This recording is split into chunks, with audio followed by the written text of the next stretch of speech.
Hello everyone and welcome to the finals of the Charity Cup. This is the second game of the match, Jan-Krzysztof Duda versus Magnus Carlsen. So one of the candidates of the next candidates tournament versus the world champion, and this is game 2. Game 1 was a very impressive game. It ended in a draw after a big fight. Duda had he was a piece up in the end game, but Magnus was able to hold him to a draw as he had a very strong pass pawn. And this is now game 2, the first of the games that we are going to cover. Really an awesome one, and it's one of those games where you kind of wish it wasn't a rapid game because there are so many incredible lines that just weren't explored due to limited time. But then again, okay, if it was a classical game, then maybe this choice of opening would not have been used. So we're going to discuss a few of these lines. They're really awesome. I hope you guys will enjoy that. Let's check it out. Duda with the white pieces opens with d4. We have d5, c4, c6. Magnus goes for the Slav defense. Knight to c3 and knight to f6. Now we have e3 and e6, so transposing into the queen's gambit declined, sort of the semi-Slav variation. Knight to f3 and knight b to d7. Now we have queen to c2, the Stoltz variation, and now b6, preparing to fianchetto the light square bishop. We have bishop to e2 and bishop to b7. So Magnus is preparing to put his bishops on these diagonals as Duda is castling kingside, so it makes sense. We have castles kingside, bishop to d6, and now Duda has time to strike in the center as Magnus spent quite a lot of time developing and pushes e4. Of course, this is always a good idea. D captures on e4, knight captures, queen captures, and now knight to f6. So this was all with the idea of trading off a few pieces. Removing the tension a little bit and remaneuvering this knight to f6. It comes with tempo. The queen is attacked. Once the queen moves, we're going to push c5, open up the black's light square bishop, and that's great for black. So queen to h4, and now c5. And this is the position that Magnus had in mind. All of his pieces are set up perfectly. And here, there is a game where d captures on c5 was played, but here Duda plays rook to d1, and it is now as of move 13 that we have a completely new game, and already where things get incredibly exciting. Magnus plays queen to c7, and Duda now has to decide how to approach this. I imagine Magnus is the one that is more familiar with the position, as here there is a move for white to play here, and that move is bishop to h6, but it's a move, such an ugly move to even consider for a rapid game, but we will show it because it's super fun. If bishop to h6, you're just threatening to pick up the g7 pawn, then attack the rook, then attack the knight, and there aren't all that many great moves for black to counter this. Now you might play something like g captures on h6, queen captures on h6 on f6, and you might say, all right, but why would we give black this? Look at the bishop pair, the queen bishop battery. The bishop pair is incredible. The rook is coming to g8. Do we really want to allow this just to double black's pawns here? Maybe capture a pawn? Well, if rook g8, you're going to play d5, and already it's black who's under attack. So this is definitely something to consider. Maybe definitely too complicated to calculate all the lines for a rapid game, but this was the way for Duda to seize advantage. But after bishop to e3, it becomes a little bit easier for Magnus to play this. So he goes h6. We have d captures on c5, bishop captures on c5, offering a trade of dark square bishops, and now knight to d4, improving the position of this knight. Now you might play knight to b5, go after the queen. So Magnus stops this. He plays a6, and now comes a pawn to a3. Duda is preparing b4 here, but again, we will discuss one line that is incredible, and I'm sure it would have been played if, for example, they had this position in a classical game that starts with bishop to f4, just attacking black's queen here, and what we would get here is e5. Of course, we attack the bishop and the knight. Now comes knight to f5, and look at this madness. You are sacrificing a piece for this beautiful attack. Carlsen's king in the center of the board, really just all hell breaks loose here. Captures on e4, knight captures on g7 with check, and after king e7 we go rook to e1, threaten some all sorts of nasty discoveries, but here black would play the cold-blooded just rook h to g8 and say you have no nasty discoveries, and that actually is true. So once something like bishop to g4 check is played, we're going to play king f8, attack the knight here, and now we further open up the black king with knight e6 check, force black to capture because we are forking the king and the queen, and after this is captured, now we play queen captures with check, and here we are just going to gobble up all of the pawns. Doesn't really matter what black plays. If king f7, we're going to capture this with check, then we're going to capture this with check, and finally here we're going to trade, and this is the position position that you would get. Bishop captures on e6. This is all pretty much forced. The king f6, bishop captures here, rook captures here. And now, okay, we have to do something about the g2 pawn hanging. Let's say g3. And this is something that you would get where Duda would be up 4 pawns, so it would be 6 pawns versus 2, and Magnus would have the bishop pair for a rook. So it's because, okay, it's 6 pawns to 2, white is to be preferred, but still it's not all that clear. But definitely something that we would experience in a classical game. Here, Duda just prepares b4. We have a3 preparing b4, rook to d8, and now pawn to b4. Always a great idea. Bishop to d6, putting pressure on that h2 pawn, and rook 8 to c1. And Duda's pieces are now occupying, well, some very, very, very impressive squares.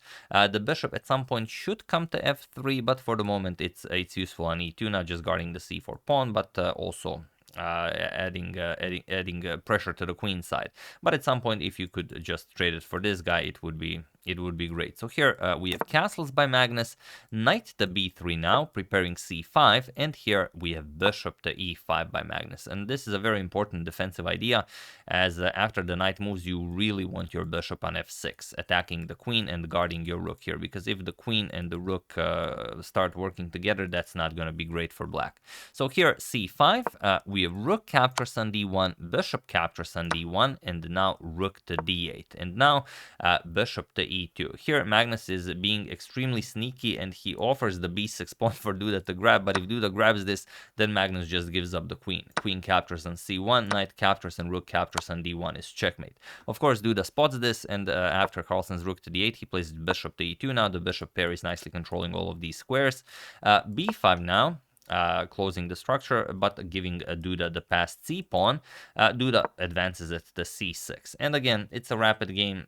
Whether you can capture on c6 or not, it's definitely not a pleasant move, but here it seems you can capture it. Of course, you don't want to play something like bishop to f3, because then just bishop captures. And again, if rook captures queen, rook delivers checkmate. But what you can do is, instead of bishop to f3, is just go knight a5. Attack the bishop like this, and then rook to d6. We defend it, the game continues, but black should be perfectly fine capturing this pawn. But okay, Magnus goes bishop to a8. There's always time to capture this pawn, hopefully later on. Knight to a5, now Duda defends it, and knight to d5 now, going after the bishop on e3, bishop to f3 now. Finally, the bishop assumes this diagonal. It will be very useful, guarding the passed c-pawn, and Magnus eliminates the bishop on e3 with a very, very clever idea. Knight captures, we have pawn captures, and rook to d3 now, going after the e3 pawn and the a3 pawn, and the situation is very, very complicated. Duda should play king to f2 and guard this pawn and just offer the a3 pawn. The idea is that after something like this, we're going to play rook d1. And now we are hoping to get that rook to d8. Also, in some variations, the rook might come to d7. Black will, of course, block this with queen to f6, bishop to f6 like we've planned. And now we probably will get something like queen to f4, offering a queen trade, but just bishop back to e5. So we will never allow white to try something here. So that's probably the way to go.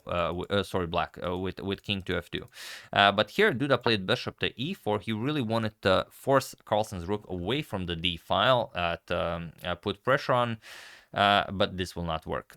So here Magnus played rook captures on e3, and now you can't go rook d1 just yet, because if rook d1 now, we always have the bishop to f6 move, and everything is just guarded. If queen to g4, we can even play queen e5, attack the bishop now twice, and once the bishop moves, there's rook e1, and that's it. King f2, queen e3, check, king goes here. We can capture the rook, the bishop is pinned, so white completely falls apart. So Duda first moves the bishop back to b1, and now we have rook captures on a3. So Magnus says, I don't care about this, this can be defended very easily. So he is correct. Duda plays rook to d1. He wants to go for that rook to d8 check, which would end the game. But of course, there's the bishop to f6. So you can see why that transferring the bishop to e5 was such an important resource. So here we have queen to e4 now, going after queen to h7. Magnus prevents this, g6, and now we have king to h1. Now, the idea is that, of course, if rook to d7, which is the move you always wanted to play, if rook to d8 will be impossible, here Magnus can just capture the rook. That's the problem. After pawn captures, bishop captures queen, bishop captures on e4, and now, yes, the passed pawn pawn might be a bit troublesome. You don't have rook to d3, and the knight is coming to c6, but there's rook a1 check, king f2, and rook to d1, and that's it. Once white defends the pawn, we're just going to play rook d6, and white is completely paralyzed here. You can't move the bishop because you lose the pawn, you can't move the knight because you lose the bishop, so there are no moves here for white, and black is just up too much material. So after g6, Duda plays king to h1, and now we have rook to c3. Now Magnus says, I'm now going to capture the pawn on c6, well, you just gave up these two pawns. There's nothing you can do here.